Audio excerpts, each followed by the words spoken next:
이명박 정부 최고 실세로 군림했던 신익의 좌장 이재호.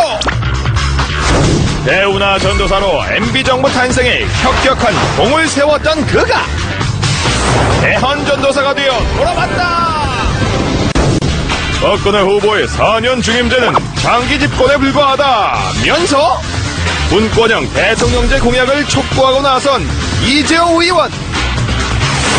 연일 박근혜 후보에게 각을 세우며 선대위 참여 요청을 거부하고 있는 그의 진짜 속마음은 무엇일까? 대선까지 이제 남은 시간은 35일. 킹메이커 이재호는 과연 박근혜와 한 지붕 한 가족이 될 수 있을 것인가? 새로운 정치 세력을 꿈꾸는 왕의 남자 이재호 의원을 지금 바로 만나보자.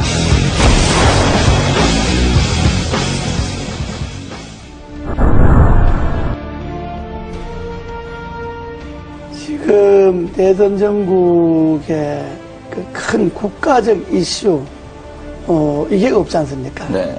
이제 이명박 정부가 끝나면 과거 이제 군사 독재에서 문민정부로 끝나는 한 시기가, 그러니까 김영삼 대통령, 김대중 대통령, 노무현 대통령, 이명박 대통령. 그러면 한 20년이라는 한 이제 시대가 이제 가지 않습니까? 네. 문민화되고 난 다음에 그러면 여기에서부터 새로운 시대를 준비해야 되거든요. 네. 대선 후보들이 중요한 거는 한 시대를 마감하고 다음 시대로 넘어가는 국가적 큰 그림을 어떻게 그릴 것이냐. 네. 그것이 국가와 국민들에게 어떤 영향을 미칠 것이냐.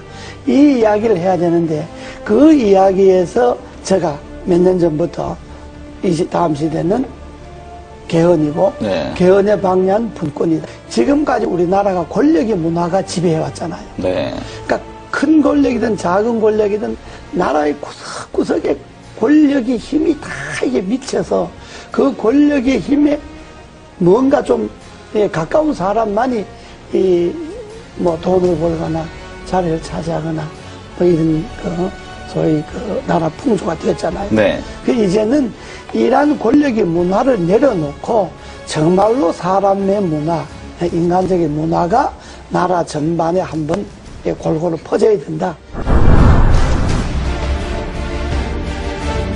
그렇게 하려면 제일 중요한 게 우리나라에서 권력을 제일 많이 갖고 있는 사람이 대통령이잖아요. 네. 그러면 대통령부터 권력을 내려놓는 분권을 하는. 네. 그래서 대통령과 국회가 즉 행정부와 입법부가 분권을 하고 중앙정부가 지방정부가 분권을 하고 또 행정, 입법, 사법 이 3권에 있어서도 다시 한번 시대에 맞게끔 분권을 하는 그런 분권형 개헌이 이 시대의 정치개혁의 핵심이다.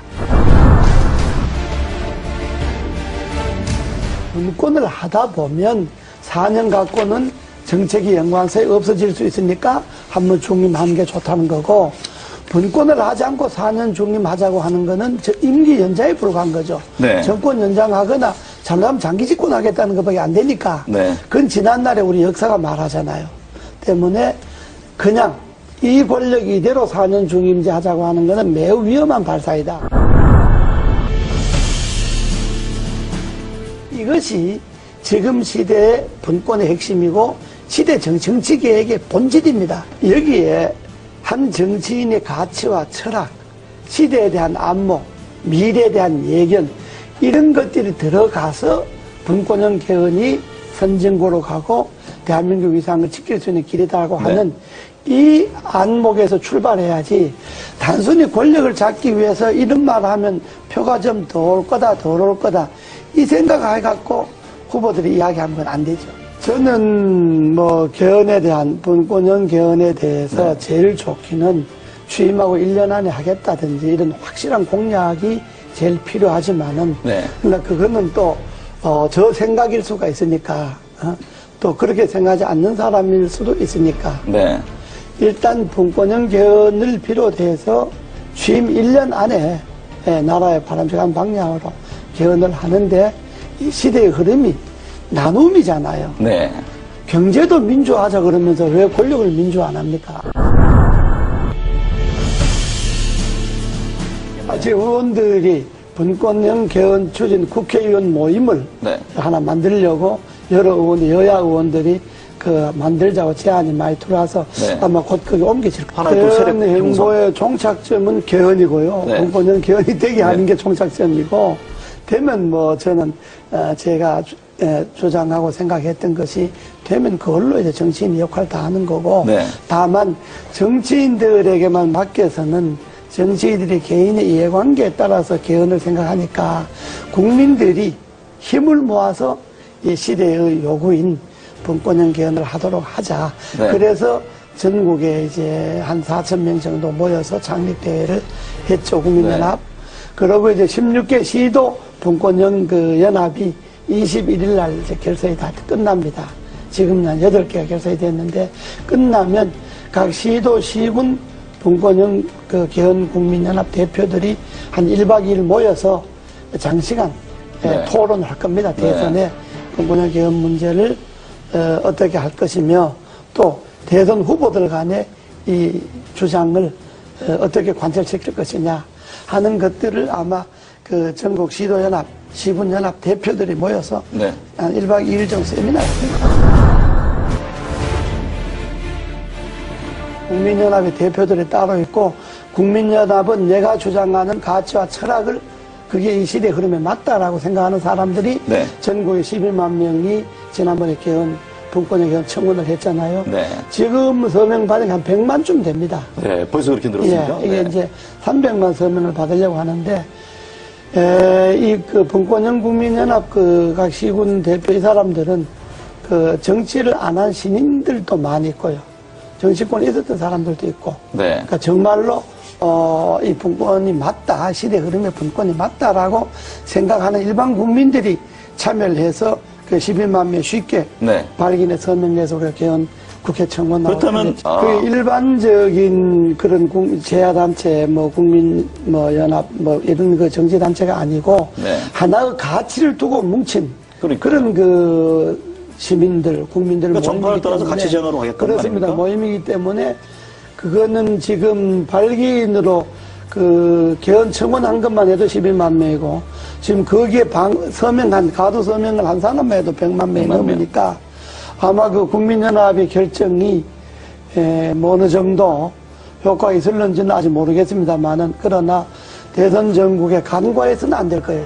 서명한 회원들 100만 명 중에 앞으로 300만 명 서명을 받을 계획인데, 다 안 된다 하더라도 서명한 사람 중 3분의 1만 어느 한 곳으로 표가 간다면 대단하죠. 그건. 영향을 미칠 수가 있죠. 네. 예. 아직까지 이제 그 가치에 제일 중요한 게 분권형 개헌이잖아요. 네. 그러니까 분권형 개헌 전에 분권이라는 데한 인식. 그렇죠. 지금의 시대는 나눔의 시대다. 나누고 남을 배려하고 양보하고 이런 시대인데, 지금 권력을 잡겠다는 건 그것하고 역행하잖아요. 나눈 것도 독점하고 남을 배려하고 존중하는 것도 자기들에게 필요한 것만 배려가 존중이고, 쉽게 말하면 당 안에서는 대통합도 안 되고 당 안에서는 민주화도 안 되는데, 당 밖에 가서 대통합하고 민주화한다고 하면 그 진정성을 국민들이 어떻게 이해하겠느냐. 이런 점에 볼 때 가치관이, 철학이 같지 않구나. 선거를 앞둔 사람들이니까 여당 후보든 야당 후보든 후보 개인들에 대해서야 이렇고 저렇고 비판할 생각이 전혀 없습니다. 그러나 한 나라의 후보라고 하는 것은 여당 후보든 야당 후보든 지금 정책 발표 하잖아요. 한마디로 그 후보들의 정책 발표주에 공허하게 진정성이 없는 게 검찰 개혁 같은 게 있잖아요. 네. 검찰 개혁, 우리 헌법에 보면, 헌법 12조인가에 보면요, 영장 청구를 검사만이 하게 되어 있습니다. 그렇죠. 이게 검찰이 기소 독점으로 이어지잖아요. 네. 이게 전 세계 우리나라밖에 없습니다. 그럼 이 헌법 조항을 그대로 두고 어떻게 검찰 개혁이 가능합니까? 영장은 수사를 할 수 있는 기관이 청구하도록 하고 발부는 법원에서 하도록 한다는 이 조항이 개헌되지 않고 그 개헌을 그대로 놔두고 어떻게 검찰 개혁을 할 수가 있겠습니까? 지방분권이 문제잖아요. 네. 지방분권도 지금 헌법에는 뭐가 되어 있느냐 그러면 지방자치단체는 선임하게 돼 있어요, 헌법에. 그 선출해서 임명한다는 이야기거든요. 선임하게 돼 있으니까 지방 분권이 안 되는 거예요. 네.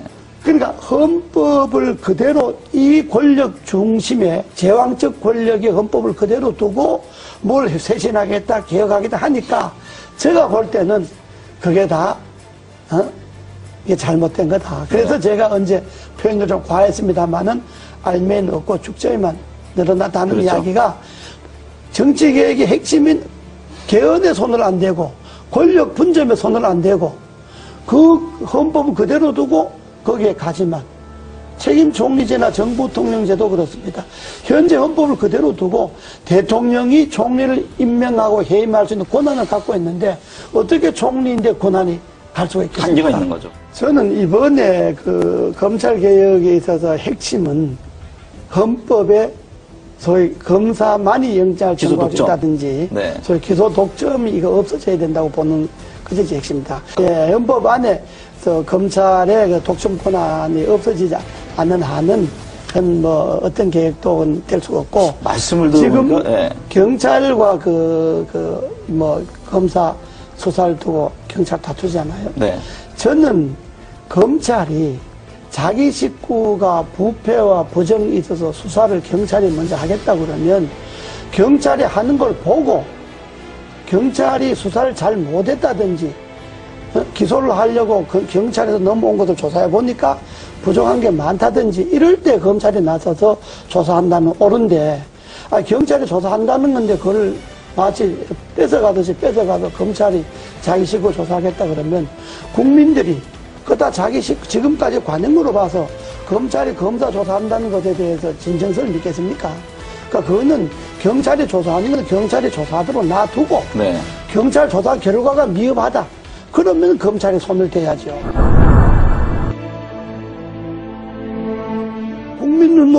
국민이 눈높이에 자기를 맞춰서 정치를 해야 되는데 되게 정치한 사람들 자기 눈높이에 국민을 보고 그렇다면 국민이 동의가 있으면 헌법도 무슨 뭐 국민의 동의가 있어서 개헌한다. 아니 당연히 국민이 뭐 안을 내야 동의를 하든지 반대하든지 하죠. 네. 국민들이 무슨 분권을 하라든지 뭘 하든지 안을 국민들이 냅니까? 정치권에서 이런 안을 내야 그래야 국민들이 동의를 하든지 반대를 하든지 하듯이 안도 안 내놓고 뭘 갖고 국민들이 동의를 합니까? 네. 그것처럼 그런 것이 다 국민들로 볼 때는 진정성이 없는 이야기다 이런 이야기.